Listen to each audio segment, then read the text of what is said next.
India is a land known for its rich and vibrant cultural heritage, spirituality, and religious values.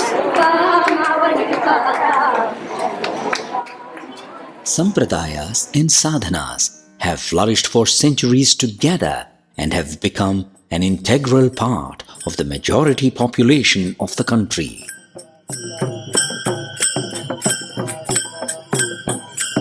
Varkari is a bhakti-based Vaishnava Sampradaya that follows the philosophy of Advaita as stated in the Upanishads.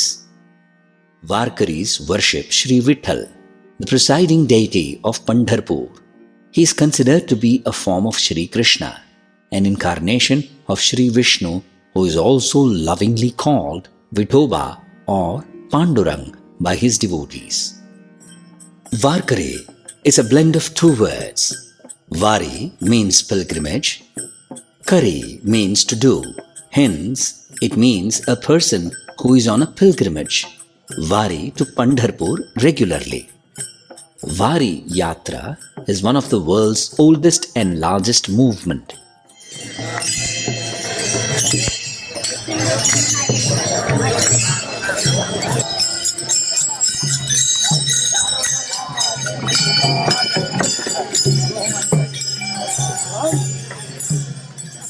எல்லா ஊர்ல இருந்தும் அந்த பக்தர்கள் பாண்டவனை தரிசனம் பண்றதுக்கு ஆஷாடி மாதமும் கார்த்திகை மாதமும் ஒன்று கூடுவது ரொம்ப பழைய காலத்துல இருந்து இருக்கக்கூடிய ஒரு தர்மம்.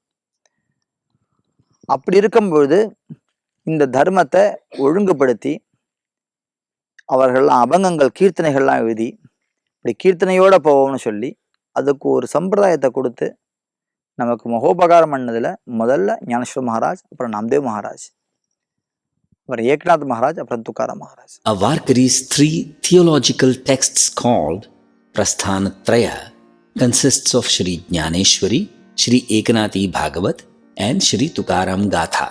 Shri Jnaneshwari by Shri Jnaneshwar Maharaj is a commentary of Srimad Bhagavad Gita by writing in a simple and colloquial Marathi.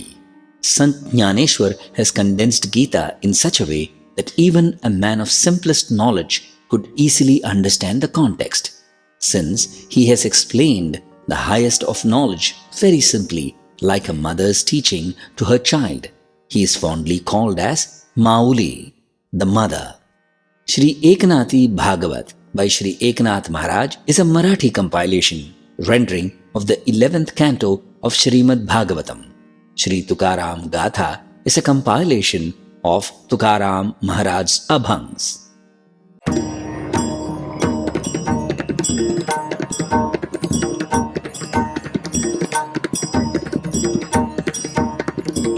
जय जय राम कृष्ण हरि, जय जय राम कृष्ण हरि, जय जय राम कृष्ण हरि, जय जय राम कृष्ण हरि. வாரக்கரி சம்பிரதாயம்.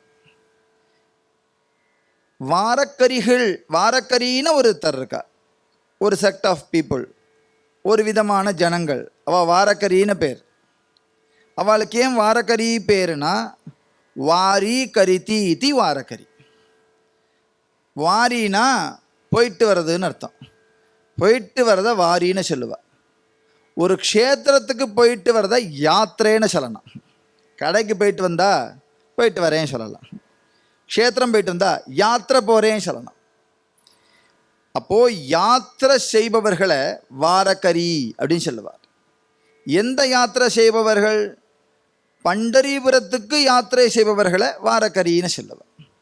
எப்படி யாத்திரை செய்பவர்கள் அவர்கள்?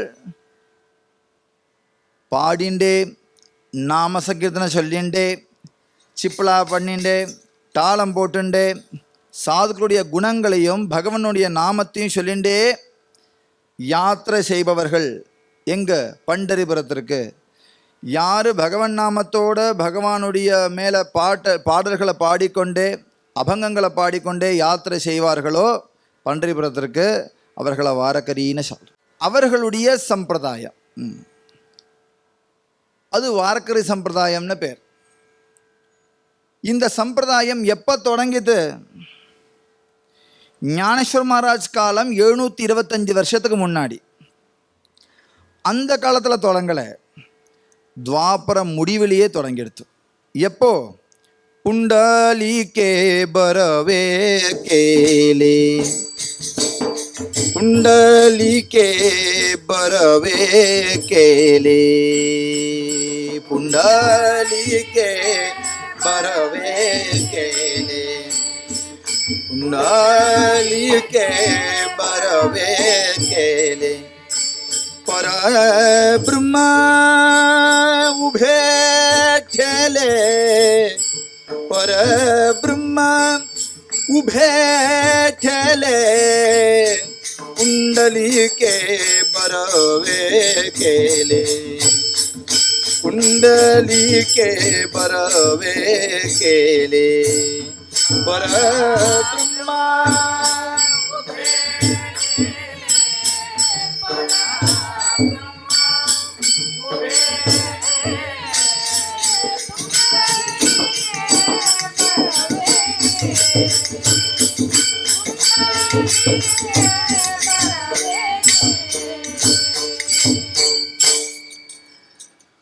புண்டலீகன் தன்னுடைய அப்பா அம்மாவுக்கு செஞ்ச சேவையினால துவாரகையில் இருந்த கிருஷ்ணன் அந்த புண்டலீகனை தரிசனம் பண்ணுறதுக்காக, அவனுடைய மாத்ருபத்ரு பக்திக்கு அனுகூலம் பண்ணுறதுக்காக பண்டரிபுரம் வந்தான்.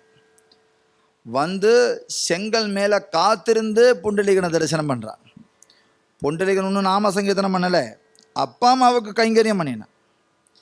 அந்த கைங்கரியத்தை பண்ணற அப்பேற்பட்ட அந்த மகானுபாவனை, மாத்ரு பித்ரு சேவையை பண்ணக்கூடிய மகானுபாவனை தரிசனம் பண்ண பாண்டவன் வந்த இடம் பண்டரிபுரம். அது திண்டீரவனம்னு இருந்தது அந்த இடம். புண்டலீகன் வந்து அவனுக்கு தரிசனம் கொடுத்ததுக்கு அப்புறம் புண்டலீகபுரம்னு மாறித்து, அப்புறம் பண்டரிபுரம்னு மாறித்து. அங்கே புண்டலீகன் பிரார்த்தனை பண்ணுறார், நீ இப்படியே இருந்துரு எனக்காக அப்படின்னு பிரார்த்தனை பண்ண மாத்திரத்தில், புண்டலீகன் பிரார்த்தனை பண்ண மாத்திரத்தில் பாண்டரங்கன் அங்கேயே குடிகொண்டான், அங்கேயே நின்றுட்டான். இடுப்பில் கையை வச்சுண்டு சமச்சரணத்தோட செங்கல் வராயனாக செங்கல் மேல் நின்றுண்டு எல்லாருக்கும் இன்றைக்கும் காட்சி கொடுத்துட்டுருக்கான். என்னைக்கு பண்டரிபுரத்துக்கு பாண்டரங்கன் வந்தானோ அன்னைக்கே சாதுக்கள் அவனை தரிசனம் பண்ண ஆரம்பிச்சுட்டா. அன்னியிலிருந்து வாரக்கிற சம்பிரதாயம் ஆரம்பிச்சது. எப்படி வருவா? பகவன் நாம சொல்லிண்டு வருவா. ராமகிருஷ்ண ஹரி விட்டலா கேசவா, ராமகிருஷ்ண ஹரி விட்டலா கேசவா, ராமகிருஷ்ண ஹரி விட்டலா கேசவா, ராமகிருஷ்ண ஹரி விட்டலா கேசவா, ராமகிருஷ்ண ஹரி விட்டலா கேசவா, ராமகிருஷ்ண ஹரி விட்டலா கேசவா. ஜெய ராமகிருஷ்ண ஹரி விட்டலா கேசவா, ராமகிருஷ்ண ஹரி விட்டலா கேசவா. ராம் கிருஷ்ண ஹரி விட்டலா கேசவா மந்திரா ஜபாவா சர்வகால். ராமகிருஷ்ண ஹரி விட்டலா கேசவா மந்திரா ஜபாவா சர்வகால். இந்த மந்திரத்தை எப்போதும் சொல்லிகிட்டே இருப்பான். அவனுக்கு விட்டல்னு பேர் வந்தது. எதனால பேர் வந்தது? செங்கலுக்கு மராட்டியில் வீட்டுன்னு அர்த்தம். செங்கலுக்கு மராட்டியில் வீட்டுனா செங்கல். அந்த செங்கலுக்கு மேலே நிற்கிறனால அவனுக்கு விட்டல அப்படின்னு பேர். செங்கல் மேலே நிற்கிறனால அவனுக்கு விட்டல்னு பேர். பாண்டுரங்கன்னு பேர் அவனுக்கு. எதனால பாண்டுரங்கன்னு பேர்? பாண்டுனா வெண்மைன்னு அர்த்தம். ரஜோகுணத்துக்கு சிவப்பு, தமோ குணத்துக்கு கருப்பு கலர், அதே மாதிரி சாத்விக குணத்துக்கு வெண்மையான வெள்ளை கலர். வெள்ளை கலர் சாத்விகத்தை ரெப்ரசன்ட் பண்ணும். அந்த சாத்விகம் குவிஞ்சி இருக்கக்கூடிய பகவான்கிறனால அவனுக்கு பாண்டுரங் அப்படின்னு பேர். ரங்கு அப்படிங்கிறதுக்கு இன்னொரு வியாக்கியானம் மகான்கள் பண்ணியிருக்கா. கருப்புன்னு. பாண்டுனா வெள்ளை, ரங்குனா கருப்பு, ரெண்டும் சேர்ந்தது பாண்டுரங்கன். எப்படின்னா கருப்பான கிருஷ்ணனும் சிரசில் வெண்மையான பரமேஸ்வரனும் இருக்கிறனால ரெண்டும் சேர்ந்த உருவமாக இருக்கிறனால அவருக்கு பாண்டுரங்கன்னு பேர். இன்றைக்கும் பாண்டுரங்கன் சிரசில் பரமேஸ்வரனை தரிச்சுக்கிறார். மஸ்தகலிங்கா ஸ்வரூபலிங்கா ரூபாபங்கா சஜ்ஜனசங்கா யதுகுல திலகா மன்மத ஜனகா பதீத பாவன தீனதயாளோ பாகவதாலாம் பாடுவார். மஸ்தக லிங்க சிவராத்திரி இன்றைக்கும் பன்றிபுரத்தில் கொண்டாடுவா. 5 கால பூஜை உண்டு, பரமேஸ்வரனுக்கு அபிஷேகம் உண்டு. எங்கே பரமேஸ்வரன் இருக்கார்? பாண்டவனுடைய சிரசில் இருக்கார். வெண்மையான பரமேஸ்வரனும் கருப்பான கிருஷ்ணனும் சேர்ந்ததுனால பாண்டுரங்க. அதனால விட்டல பாண்டுரங்கன 2 பேர். ஹரி அப்படின்னு அவனை கூப்பிடுவார்கள் எல்லாரும். மாவுளி காலத்தில் பாண்டுரங்கனை ஹரினே நிறைய கூடுவார். அதனால் இன்றைக்கும் அங்கங்கே ஜெய் ஹரி ஜெய் ஹரி சொல்லுவார். ஹரினா பாண்டுரங்கன். ராமகிருஷ்ண ஹரி 3 அவதாரம் பின்ன வந்தது. ராமவதாரம், கிருஷ்ணவதாரம், பாண்டுரங்க அவதாரம். அதனால் ராமகிருஷ்ண ஹரி. இப்போ நம்ம புண்டரீகம் போடுறோம் இல்லையா? புண்டலீக வரதே ஹரி விட்டலே. விட்டலுக்கு முன்னாடி என்ன சப்தம் வருது? ஹரி சப்தம் வருது. ஹரினா யாருன்னா விட்டல்னா ஹரி. அதனால மாவுளி ஞானேஸ்வர மகாராஜ் விட்டலை ஸ்மரணம் பண்ணக்கூடிய பாடல்கள் 27 பாடல்கள் பாடிட்டு அதுக்கு ஹரிபாட்னு பேர் வச்சார். அங்கே விட்டலை விட்டல்னு கூப்பிடல, அங்கே ஹரின்னு சொல்கிறார். ஹரிமுகே மனா ஹரிமுகே மனா புண்ணியாச்சி கணனா கோணக்கரி. ஹரின சொல்லு ஹரின சொல்லு அப்படின்னா அர்த்தம் விட்டலுடைய நாமத்தை சொல்லுன்னு அர்த்தம். வாழ்க்கைக்கு பொருள் வேண்டும், வாழ்வதற்கும் பொருள் வேண்டும். மீனிங்ஃபுல்லாக இருக்கணும்ல வாழ்க்கை.